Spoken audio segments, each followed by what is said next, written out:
Ayan, good morning, good morning. Ito po ang inyong lingkod Armando Burgos ng Bagong Bayan muli na bumabati po sa inyo. Una sa lahat po ay nagpapasalamat po tayo sa mga followers, lalo na yung nag-heart sa atin. Magandang umaga po sa inyo lahat. Kaya ako po ay natutuwa naman sa inyo kahit na tayo ay pansamantalang nasuspinde sa TikTok. Hindi ko alam kung ano yung violation ko, di ba, sa TikTok. Pero ilang araw lang naman, di ba? Pero sa inyo pong lahat na followers, I love you. Salamat. Thank you very much. At ako naman po ay walang hinangad kung hindi i-defender ang ating bagong Pilipinas at makapagbigay ng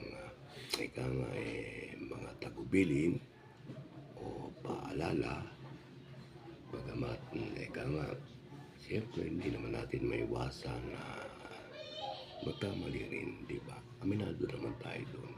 At kung may mga taong nasasaktan o ano pa man, hindi po natin sinasadya yun na sa inyong lahat nasusin pang unawa ang aking hinihingi at sa ating pong pagbablog talaga pong tayo lalo na sa ating kaluluwa dapat nating i-defender, diba?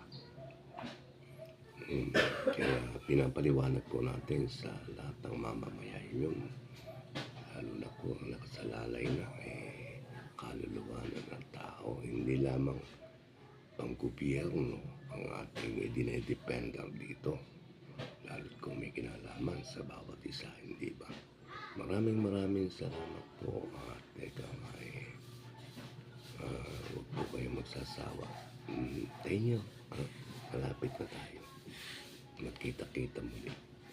At inuulit ko sa mga followers natin, libo-libo natin followers na pinapabot ko ang taos-pusong pasasalamat sa inyong lahat. Nawa, ibalik sa inyo ng Panginoon yan. God bless you. At sana lagi kayo may ngiti sa labi, diba? Okay, thank you.